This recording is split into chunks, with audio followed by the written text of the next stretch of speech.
School college holiday होगा जाऊँ सरकार लंबा छुट्टी घोषणा कले 14 दिन बंद स्कूल और कॉलेज केबेठार बंद संपूर्ण खबर पर नजर पकड़ खुशी खबर यही अक्टोबर मास पाई एक लंबा छुट्टी होगा जाऊँगी वर्ष अक्टोबर 2025 पर्वपराणी पर जहाँफल स्कूल और कॉलेज लंबा छुट्टी होता है। दशहरा दीपावली और छोट पूजा पर्यंत यहीपरि अनेक सुजोग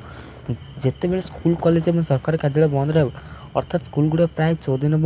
बंद रहा यही कारण छात्र छात्री मुहर बहुत सारा उत्साह देखा मिले एत छुट्टी जो अक्टोबर छुट्टी मास कहुए यही वर्ष अक्टोबर मास दशहरा और गांधी जयंती सहित आरंभ हो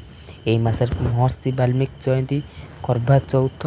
आहोई अष्टम धनतेरस दीपावली गोवर्धन पूजा एवं इत्यादि अक्टोबर स्कूल कॉलेज के बंद रहा अक्टोबर 1 महानवमी अक्टोबर 1 नवरात्रि शेष दिन हो जहाँ महानवमी महादशमी कहुए यही दिन देवी दुर्गा नव रूप सिद्धि रूप यही दिन पिला स्कूल बंद रहा अक्टोबर 2 दशहरा और गांधी जयंती चलित वर्ष अक्टोबर 2 एक स्वतंत्र दिन कारण दशहरा और गांधी जयंती सम्मान दिन पालन कर दशहरा देशव्यापी समस्त स्कूल कॉलेज बंद रहा अक्टोबर 7 महर्षि वाल्मीकि जयंती महर्षि वाल्मीकि